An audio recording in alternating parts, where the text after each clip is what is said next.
Sports Afield Real Estate proudly presents the Land Journal, where we talk about all things land, real estate, management, and all the joys that come with land ownership. All right.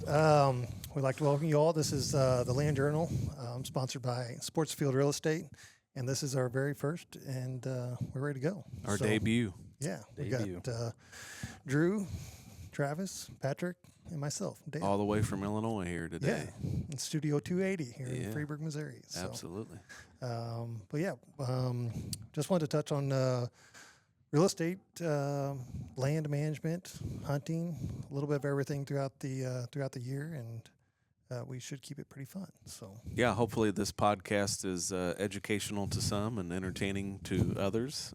I'm sure it'll be a little bit of both. Right. I'm sure we can teach people from our mistakes, and we're fortunate to be in the real estate business, so we do see a lot of different ways practices are put in on different farms, and hopefully we can share some of our insight and our knowledge with other people to help them with whatever they're doing. So So we'll let you start, actually, Travis. Travis Tarrant, Yeah. co-owner, broker, Yeah. Sportsfield Real Estate. Tell us Yep. a little bit about it. Yeah, you bet. Sportsfield Real Estate is a traditional real estate brokerage that offers listing services, buyer representation, and also auction services. So our focus is land-based, recreational farms, ag farms, homes on land, whatever it might be. That is our specialty. Everybody that works for us is versed in the outdoors and land ownership and land management and several years of land sales.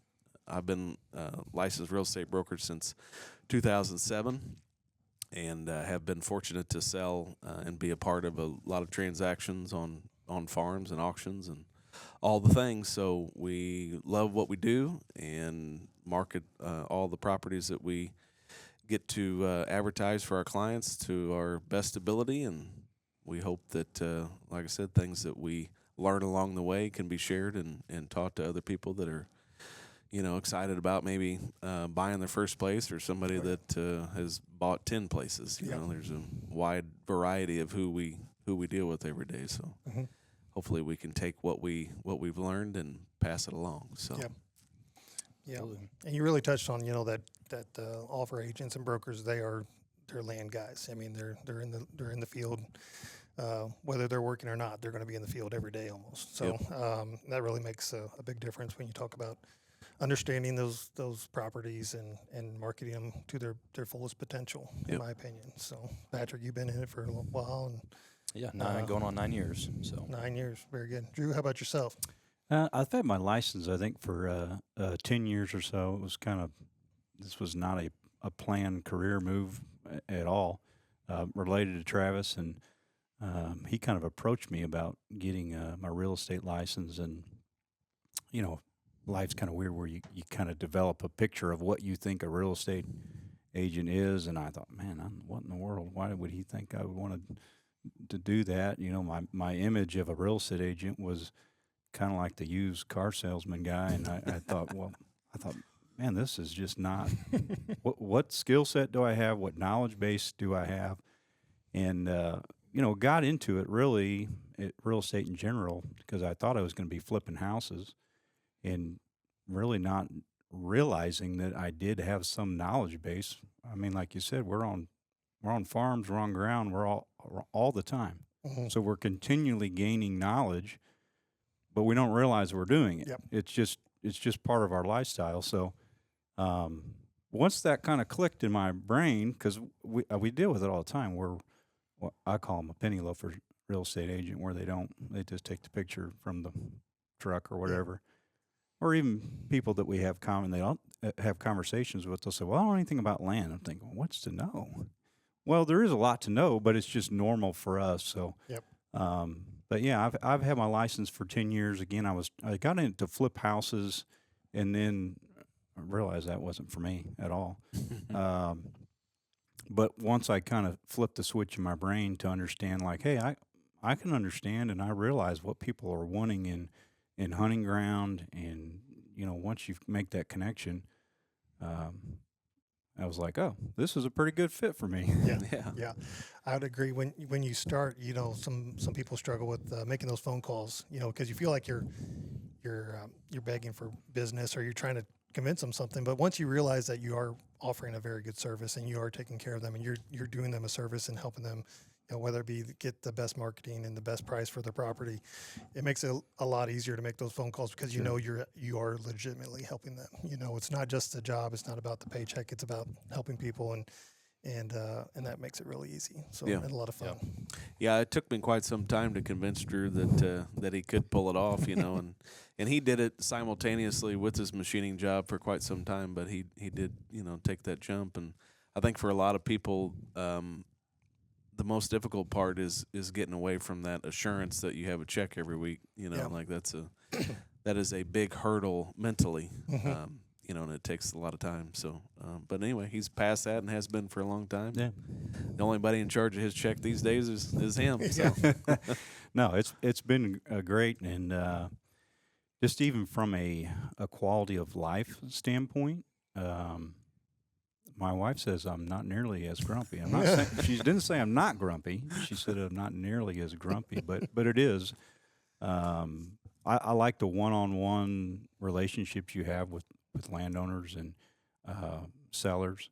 I'm not an extroverted guy. I don't seek out big crowds, but the one-on-one, the dialogue with someone you can have, and you know, kind of finding out about why they like that property and you know why it's a family legacy property. That's enjoyable because everyone has a story, and like you said, when you have the ability to market that at the highest level and do them a service and showcase that property, boy, it's a fun thing. It feels pretty good, doesn't it? Yeah. When you can. Very rewarding. Yeah. And they appreciate that. I mean, when you get that appreciation from those clients, and most of them become friends, really good friends. Absolutely. I mean, I've had clients from a decade ago, you know, that we're still keep in touch and talk all the time just about family stuff and personal life and stuff like that. So it's really rewarding. That's so definitely the most rewarding for sure. Yeah. So How long you been selling real estate, Dale? 13 years. 13 years. Just celebrated 13 years. Yep. So actually, probably pretty close to the day almost. Right? It was in January, so you'd be pretty close. Yeah. So. yeah, when those pictures, the harvest pictures of turkey or deer start rolling in, Yeah. you know, that's the Oh, yeah. that's the rewarding part of the job. Yeah, when you That's, work with those buyers, yes. Yeah. Yeah. And those come on for years. I mean, I got guys from, you know, still sending me because I want them. I tell them, like, send me those pictures. Anytime you get anything, that's what makes it, you know. So it works out pretty good. But, you know, like you said, too, you know, you had those skill sets that you didn't even know because you already just had them. They were just natural. Same thing, you know, just I credit mine. I was a builder before, so I kind of have a grasp of, you know, both houses and building and structural and then you get into the whole farming and hunting and stuff that was just already natural to us because we've been doing it our whole lives, you know. So it really does make a big difference on how those farms get marketed and how everything gets handled. So I think it also works really good because you understand what those buyers are looking for too. For sure. You know, it's not just that you understand because you're in the same boat. You're looking at that land, so it gives you a different lens of what you're looking in for those qualities. Yeah, put yourself in those shoes from a hunter or whatever, and it's like, well, you know, you're looking at this field or this draw, and it's like, well, that looks really good. It's like those natural things help out a ton when you're helping people out. Yep. So, Yep. How you guys? What's your market looking like over there and across the river? Yeah, I'd say you know, the market's still very strong. Prices are elevated, higher than we've ever seen, and continue to hold. You know, we were talking earlier about early on in our real estate careers, $3,000 an acre, $3,250, you know, $3,500. Like if you sold something for $4, we're like, hey, set a new record, you know, and those numbers just don't exist anymore. No. You know, the baseline is $5 an acre, 55, 6, 65, and you even see on some of the premium properties that are what everybody considers turnkey, where they're ready for somebody to come in and start killing deer or whatever that recreational purpose might be. You know, they bring a big number anymore. So market strong, still not a lot of inventory. You know, it's not.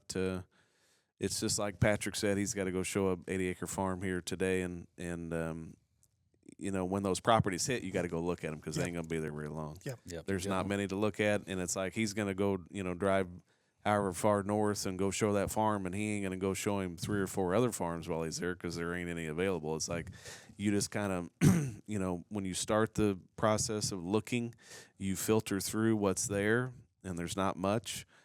Most of what is there is a little stagnant, probably overpriced, or there's maybe there's something wrong with the access, or who knows what it could be. But when you're a buyer today, you filter through that, and then you're really just kind of waiting, and then you're like you have to be on it and be watching, and you got to be working with somebody that is full time and ready to go today, just like you. Like he called this morning, hey, we should go look.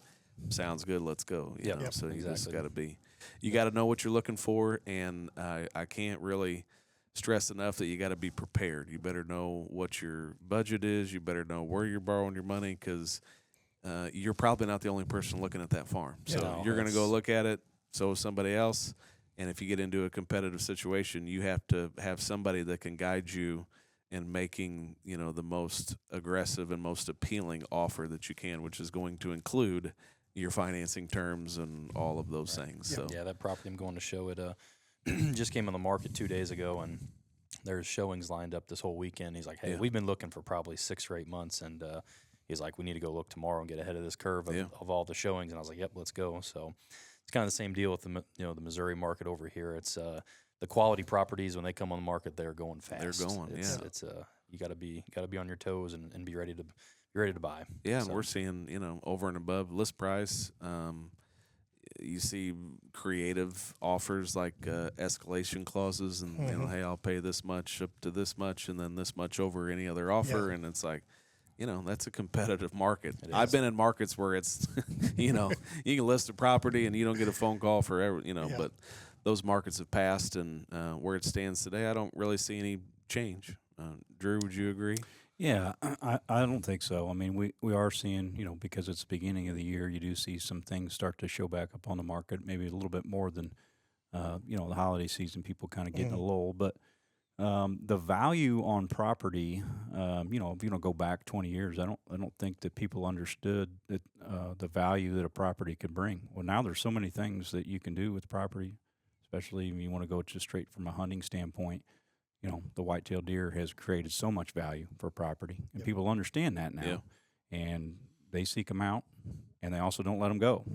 So you're right. You better be on it. But we are seeing a few more. I think I've seen a handful in Southern Illinois that are starting to pop on. But I think it's that time of year where people they get through the one hunting season and they go, "This is our last hunting season. Now we're going to cut her loose." Yep. And that's another thing you mentioned, like the beginning of the year. I listed actually a couple this week, and I told them this is actually a really good time of year, especially since our marketing is so geared for websites and everything that's on the internet. There's so many people spending more time at home in their lazy boy scrolling on the internet this time of year than say July. It's cold now. There ain't much you can go out and do. So I've been extremely busy the last couple of weeks just because I feel like that's what's happening. They're seeing that, they're like wanting to go look at these, and during the holidays, it slowed down, but then since the new year, I mean, it's just been first crazy. Year, it always does this. People would think this is a slow time of year when really it's not, because the way our marketing's geared for websites, they are seeing those properties because they are spending so much more time on those websites. So. Yeah, you got people that want to upgrade. They may have got themselves in an equity position where, they can sell that cabin in 80 acres, and now they're looking at 120 or 140 and 60 and whatever, and they're, everybody's always making plans on, improvements, but maybe, upgrading or downgrading or whatever it might be. So and from the hunter's perspective, it's a great time to buy because, the prepping for deer season is not just a quick little 1 month thing. Like a lot of people like to buy in the beginning of the year, and they got all summer to get stuff ready. So it's that's gives a big them more part time. of it. Yeah. Absolutely. And I agree. There's a lot of people that the season's over. They want to get through that. Now they're either looking to upgrade quality, size, maybe getting a cabin, or a lot of them have just lost their hunting rights to properties too. Where they may have been leasing something or had permission and that's no longer happening. And they're like, all right, time to buy. Yeah, Yep. or they had a terrible season and they're like, I got to do something different. Yes, yeah, absolutely. Happens too. Yeah, Happens a lot. Absolutely. You Ain't know, no I big don't. deer on this farm. I don't know if it's the same in Missouri as it is in Illinois, but having permission to hunt is almost non-existent. I feel like, you know, I'd agree. having permission, Yep. not paid permission, Mm-hmm. just permission. Yep. You know, for people that you know, don't own a farm or don't have a family member or don't have whatever, you know, like it's tough Yeah. out there. You know, Yeah, I it's hear just- a lot of people say, "Hey, this is getting to be a rich man sport." You know, Yeah, if you just can't, like the land prices going up, the lease prices have gotten so high 100%. that people are taking advantage of that. So it's like, well, if I can get $40 an acre just Yep. for somebody to come hunt it, like they're going to do that. Yep. 100%. Yeah, Yep. we have seen that change over our time in the real estate business for sure. Mm-hmm. Yep. Which if they're is not it's paying kind money. of unfortunate to see, Yeah. you know, because I think about the next generation, Yep. you know, and their ability to get out. Like if dad can't find a place to go, let alone for himself, but not, you know, even the kids or whatever. So it's rough to see, you know, but that's why it's important to really think through, is buying a piece of land even a possibility? And for some, maybe it's not, and it is what it is. But I think for a lot of people, they don't realize that they can take the steps that it takes to put themselves in a position. But you know, it doesn't come without sacrifice and Yeah. and, Right. and you know, a lot of hard work and a lot of conserving and a lot of trading this for that to get yourself into a point where you can. So Yep. I don't want to make it sound like everybody should be able to just go do it, because that's not the case. Yeah. But Yeah, I do. You mentioned leasing. Leasing is just a phenomenal alternative, though. You know, I mean, even some of the ground that I've owned, you know, you look at some of the costs you might have involved with just interest, sure. and then you think, well, I could lease that ground for a fraction of that, still get to hunt it, don't have to own it, don't have to pay taxes, don't have to pay interest payments, Yep. but yet still have land to hunt. You Yeah. know, and I think that's what has maybe driven the lease prices up a little bit. 100%. Yeah. But it's still very, I mean, you can really, as far as a cost effective way of getting some land to hunt on, even though it is expensive, it's still cheaper than cheaper than owning it. Yeah. You know, that same amount of acreage, you know. Yeah. So, Do you guys ever help anybody with any leases or anything, or just it's just kind of hearsay if you know? a little bit. Yeah, I Yeah. got some people asking stuff, and it's kind of tough to find stuff. But yeah, there's plenty of people that ask about it. Yeah. For sure. and I mean, it's more like, you know, when you're working with a buyer, you know, maybe helping them set up you know, if they're not hunters themselves and they want to, Mhm. you know, take in that income, then, you know, we try to work on trying to find them a suitable Yep. tenant, you know, but or you know, rent, just row crop, you know, farm leases, you know, we get into that too, so Yeah. helping out with that. So I think where a lot of guys decide to take the next step from leasing to buying is the ability or inability to do any kind of management. You know what I mean? Yeah. You want to be able to, because there's so much information out there today. Like if you can spend days on YouTube about, you know, how to do this and what management tactics to implement and right, wrong, or indifferent. There's a plethora of information, and I think a lot of guys, you know, you want to be able to make those kinds of improvements and increase your odds of a good hunting season and whatever, and you are a little bit handcuffed, obviously, when it's not your land, you know, to Yep. do that. So I think that's kind of when they see if they can take that next step into buying a piece of ground. But yeah, I agree. so are you guys are you at the point where you're doing any management stuff on any of your farms? I know Drew's been out with his chainsaw a little bit already. Yeah. I mean, this is always the time where I'm kind of chomping at the bit, because I've been sitting in a deer stand for 2-3 months, and I'm looking at the timber, and I'm thinking, oh man, I got to work on this spot. I got to do some TSI here, or I got to install maybe a water hole here. So I almost probably look forward to this time now just as much as I do deer season. It's like a new season. Mhm. So all Yep. those things I've been Yep. thinking about all year long, man, and what a perfect time to run a chainsaw. Yep. Yeah, there's Yep. always a season for something Yeah. when it Yeah. comes when it comes 100%. to deer. Yeah, So, great time to get in the woods. It's open. You're not dealing with as much brush or ticks or anything, Yep. and you still, it's fresh in your mind. You know, like what Oh, yeah. what you've been thinking about. I know exactly what you mean. You sit in the stand like, boy, that tree could go down, or that whole area. We can start, you know, working on better bedding in that area or something, or, you know, like, boy, that one just blocks my view of that field or something. You know, just always that something, and it's fresh. You know, I remember thinking about that last year. And you don't always get around to it, and this year you're like, oh, still there. Still you know? there. So this is a great time to get started on that stuff. I'm always really working bedding and food. I mean, you know, you kind of think like, well, what kind of food plot, what kind of crop do I want to put in each food plot next year, or what would have worked better, or access issues, you know, if you want to do some screening, but then always bedding's always my top priority. If we can increase bedding, it always helps a lot. So Drew had how many new water holes did you have out this year, would you say? 2 for sure. I did move.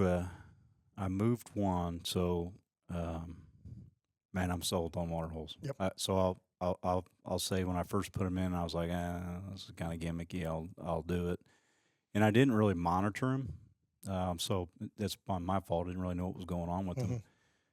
But I had a situation where 2 seasons ago I had a middle green plot in the woods, and we typically ran it. You know, we've been running into that dry spell about every September, October, and I felt like my deer were sucked into that spot. This was 2 years ago, and I noticed it was about 2 weeks into that dry spell, they kind of dissipated, and I didn't think much of it at the time, but I had cameras other places on water, and I noticed how concentrated deer were on those spots, and I thought, man, I'm going to put a water hole in that. So this year, same thing, super dry spell. I didn't even have a food plot. So dry, I couldn't get anything. It was a dirt plot. Yep. But that water kept them sucked in, and it's not a gimmick for me. Yeah. So in that situation, I had 2 of my target bucks that were like, they were sucked in, they were drinking from it, and it became a phenomenal scent hub. Now, I did have some oaks in there that were dropping acorns, so there still was a food, aspect to it. But I've already got a couple places picked out where I'm. Yep. And Not only that, but daylight. oh yeah. I mean, deer gotta drink. You know, I mean, they have to drink. middle of the day, them mature deer were coming out there and getting them a drink, going and laying back down. You know, I mean, yeah. Are these mainly that you have to fill yourself then, or are they Yeah. something that's set up for? That was an obstacle this year that, so previously I'd had 2 or 3 of them in, and usually your rains will keep them filled up. But we had such a dry spell. I mean, from July, I think we had some rains in July, but by end of late July through August, we didn't have anything. Yep. And I did. I was just filling a separate tank, which was a total pain in the rear end to do that, trying to balance water. But then I actually, I think they would be like, for camping, they were just big water bladders. And I was able to get all the way in there on the 4-wheeler, and I filled them up. And at the time, I thought, man, this is such a pain in the rear end. Like is this even worth it? It was worth it. Good. Yeah. So Yep. I've not traditionally ever had to fill them up, but I think partly because of use. I mean, I had deer and critters coming to it, and they were just putting their head down and slurping. So I kept them full. Perfect. Is that something you just had like dug a hole, or did you have some kind of liner or insert, or what did you see worked best? Yeah, I've just been using the. I just go to Tractor Supply. It's 110 gallon. It's like a cattle tank essentially. It's rubber, and I just dig them to where they're flush with the ground. I mean, it's perfect if you can get them recessed in a way that you can get some, rainfall when you get a big heavy rain to come in there to drain in there. But yeah, I mean, it's if you're looking to make a habitat change from a cost standpoint, if you don't mind breaking a sweat with a shovel, man, it's tough to beat that. You know, $100 for one of those tanks. Let the rain fill it up. Sit back and watch. Yeah. Yep. I agree. We my brother's done a few of those down at the farm, and I mean, he had it monitored right from the get go. But he was also he did not think it was a gimmick. He was really had a lot of trust in it and knew it was going to work, and it did. I mean, it was Yeah, I can't remember what they say, but it's like deer got to drink multiple times a day. Like not just once every 3 days, but it's like deer get up Yeah. and drink multiple times a day, which a lot of people I don't think realize that or even think about. Yeah. So when it gets really dry, it's a killer spot. Yeah, and I noticed it even. It's fun to monitor to see when they're drinking at what times. I noticed that, once you got to that late October time period, I had my bucks were hammering it, and you could almost tell like they're just putting so much effort and energy. And I even had a sequence where it seemed apparent. I didn't have the doe on trail cam, but you could tell by his demeanor, and he's panting, and it was like, man, we're right over there. He puts his head down and starts drinking. You just tell how much he's exerting. It's really not much different than, if we're doing an activity, especially if it's not very cold outside. If it's warm, you need to rehydrate, and that's what they're doing. I had bucks just slamming them. Cool. Yeah, it's very good. Your So- target buck, he was out there a few different times Yeah, during the day. He Wow. hit it 3 nights.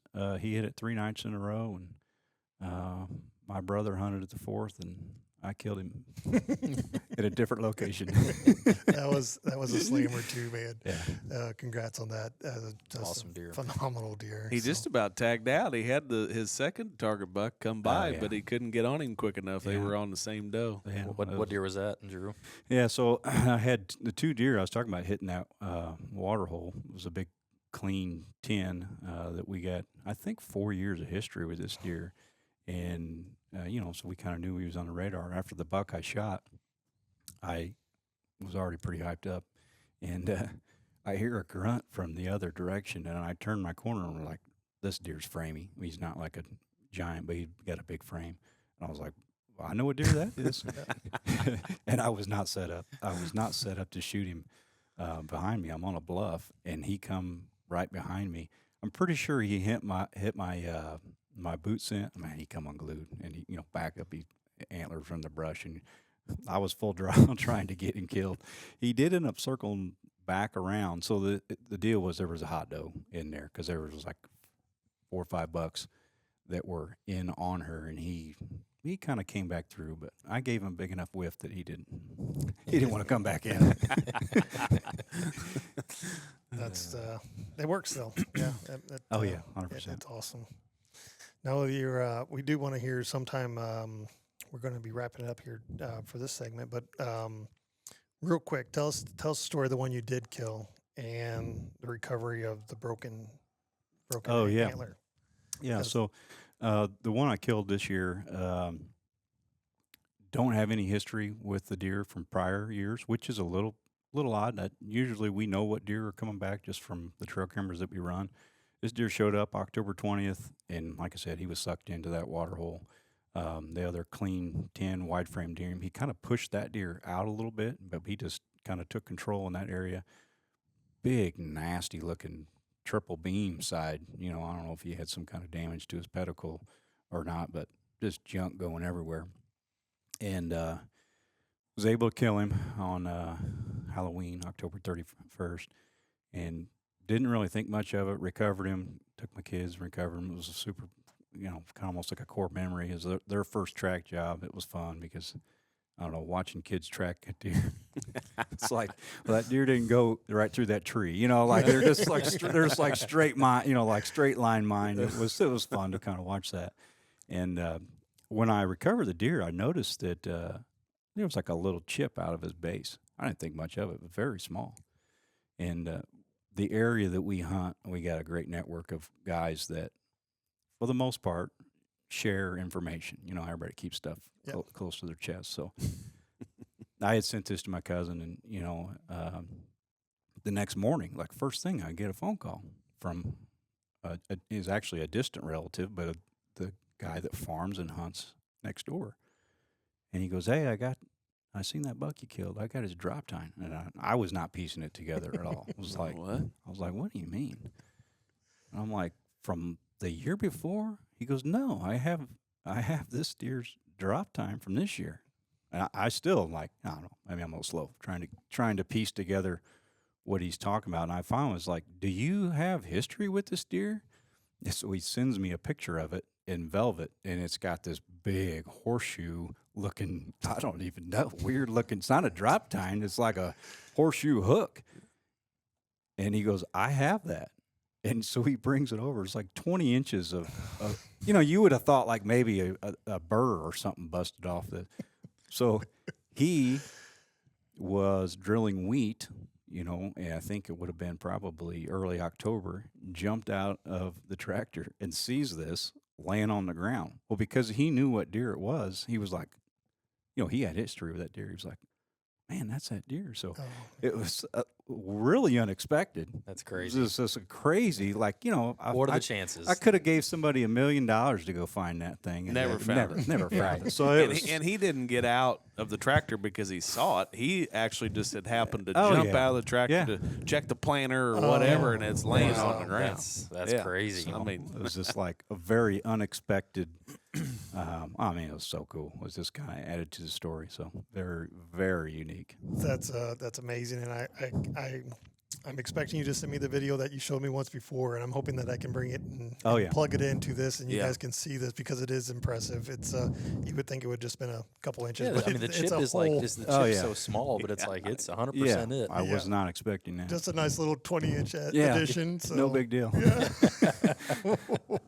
Yeah, you've been on some slammers the last couple of years, and kudos to you for killing them too. So it's been good. Yeah.